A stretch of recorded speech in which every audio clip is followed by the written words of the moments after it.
Samajwadi party के supremo और पूर्व मुख्यमंत्री अखिलेश यादव ने 2027 के विधानसभा चुनावों को लेकर अपनी पार्टी की चौथा बिछानी शुरू कर दी है, या यूं कहें कि पूरी तरह से रणनीति बनानी शुरू कर दी है। अभी से अखिलेश यादव बड़े बड़े फैसले ले रहे हैं और ये बड़े बड़े फैसले संगठन से लेकर पार्टी के निचले स्तर तक लिए जा रहे हैं। सबसे बड़ा फैसला महिला सभा को लेकर अखिलेश यादव ने लिया है। पहले समाजवादी पार्टी की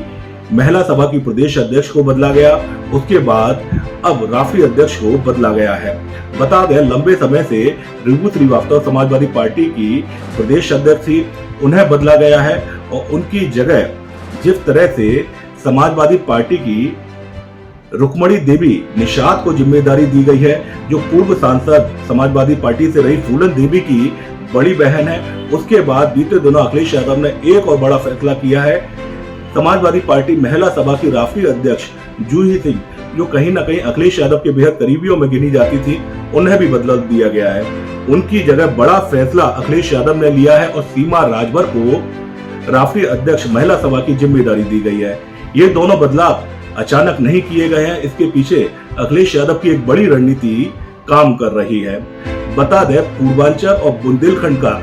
एक बड़ा इलाका ऐसा है जहां पर इन दोनों समाजों की बड़ी संख्या है और अखिलेश यादव ने निषाद और राजभर समाज को साधने की महिला सभा की इन दोनों पदाधिकारियों को बदलकर बड़ी कोशिश की है या बड़ा फैसला लिया है। माना जा रहा है कि ये दोनों फैसले आने वाले समय में बड़ा बदलाव ला सकते हैं। ये तो रहा कहीं ना कहीं महिला सभा को लेकर बदलाव। अखिलेश यादव पर जिस तरह से लगातार सत्ता पक्ष और भारतीय जनता पार्टी द्वारा आरोप लगाए जा रहे हैं, विपक्ष पर लगातार जिस तरह से आरोप लगाए जा रहे हैं कि वो महिलाओं के विरोधी है और महिला बिल को जिस तरह से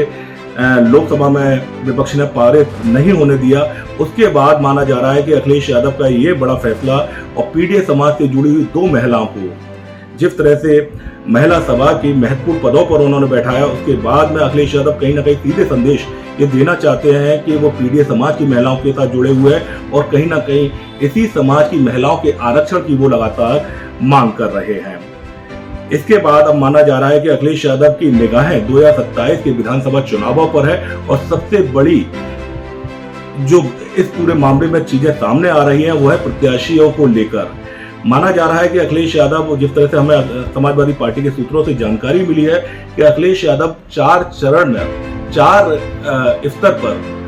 प्रत्याशियों की जांच करा रहे हैं, स्क्रीनिंग करा रहे हैं और कहीं ना कहीं जांच एजेंसियों का भी, जो चुनाव एजेंसियां होती हैं, उनका भी वो सहारा ले रहे हैं। 4 स्तर पर इन एजेंसियों के सहारे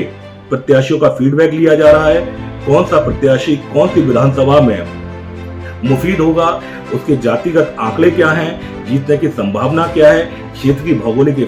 स्थिति क्या है और वहां की समस्याएं क्या है, इन सभी बिंदुओं पर अखिलेश यादव ने पूरी तरह से उत्तर प्रदेश की 403 विधानसभा सीटों पर काम कर लिया है। माना जा रहा है कि जल्द से जल्द अखिलेश यादव प्रत्याशियों के चयन का फैसला भी कर देंगे। अखिलेश यादव का अभी एक बयान आया है कि वो अपने प्रत्याशियों को इतना समय जरूर देंगे कि वो जनता के बीच जा सके और कहीं ना कहीं समाजवादी पार्टी का विस्तार कर सके और जो समाजवादी पार्टी की नीतियां हैं, चुनाव जीतने के बाद समाजवादी पार्टी किस तरह से काम करेगी, वो उनके जो प्रत्याशी होंगे वो जनता के बीच ये बात बता सकें। तो इसे लेकर माना जा रहा है कि आने वाले दिनों में